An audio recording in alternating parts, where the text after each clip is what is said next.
ക്രിസ്മസിനൊക്കെ അടിപൊളിയായിട്ട് പള്ളിയിലൊക്കെ ഇട്ടോട്ട് പോകാൻ പറ്റിയ അടിപൊളി ഡ്രസ്സാണ് കേട്ടോ. പക്ഷേ ആദ്യം നനയ്ക്കുമ്പോൾ കളർ പോകും. അതുകൊണ്ട് ചെറു ചൂടുവെള്ളത്തിൽ ഉപ്പിട്ട് നനച്ച് കഴിഞ്ഞാൽ പിന്നെ കളർ പോകത്തില്ല കേട്ടോ. അപ്പോൾ എനിക്ക് ഇന്നത്തെ സന്തോഷം എന്താണെന്ന് വെച്ച് കഴിഞ്ഞാൽ ഞാൻ ചെറിയൊരു കമ്മൽ എടുക്കാൻ വേണ്ടി പോവുകയാണ്. എൻ്റെ ഈ മുകളിലത്തെ കുന്നുണ്ടല്ലോ, ആ സാധനം അങ്ങ് പെട്ടെന്ന് ഒടിഞ്ഞു പോവുകയാണ്. അപ്പോൾ ഇന്ന് പോയി നല്ല ഒരെണ്ണം എടുക്കാമെന്ന് വിചാരിച്ചിട്ട് ദാണ്ട ഈ ഒരെണ്ണം കേട്ടോ. എനിക്ക് ഒരുപാടെണ്ണം ഞാൻ തപ്പി, എന്നിട്ട് ഏറ്റവും ക്യൂട്ടായിട്ട് എനിക്ക് തോന്നിയത് ഈ ഒരു സംഭവമാണ്.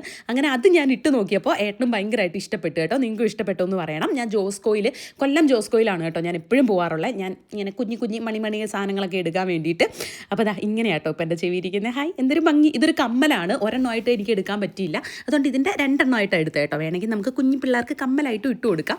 അങ്ങനെ ഈ ഒരു സംഭവം എടുത്തു കഴിഞ്ഞിട്ട് എനിക്ക് ഭയങ്കര സന്തോഷമായി കേട്ടോ. കാരണം ഒരുപാട് നാൾ കൊണ്ട് ആഗ്രഹിക്കുകയാണ് അതുപോലൊരു സാധനം എനിക്ക് എടുത്തിടാൻ വേണ്ടിയിട്ട്. അങ്ങനെ സാധനങ്ങളൊക്കെ വാങ്ങിച്ച് കഴിഞ്ഞിട്ട് നമ്മൾ പറഞ്ഞു നമുക്ക് പ്ലേറ്റും കാര്യങ്ങളൊന്നും വേണ്ട, നമുക്ക് കൂടുതലും ടിഷ്യൂ പേപ്പേഴ്സ് തന്നാൽ മതി. ഇത് അങ്ങനെ നിറയെ ടിഷ്യൂ പേപ്പേഴ്സും കാര്യങ്ങളും എല്ലാവരും തന്നു കേട്ടോ. പൂട്ടനാണെങ്കിൽ ശ്രുചേച്ചിയുടെ അടുത്ത് കിടന്ന് കളിയും ബഹളം ഒക്കെ തന്നെയായിരുന്നു കേട്ടോ. അവനെ അവിടെ നിന്ന് വിളിച്ചുകൊണ്ട് വരുന്നതിൻ്റെ മുഖസങ്കടമാണ് ഈ കാണിക്കുന്നത്. അപ്പം ഞാൻ ഇട്ടിരിക്കുന്ന ലിങ്ക് ഞാൻ ഡ്രസ്സിൻ്റെ ലിങ്ക് ഞാൻ ടാഗ് ചെയ്തേക്കാം. നല്ലതാണ്, നമുക്ക് അടിപൊളിയായിട്ട് ഇട്ടോട്ട് പോകാം കേട്ടോ. അപ്പോൾ അത്രയേ ഉള്ളൂ. Ta-ta bye, see U.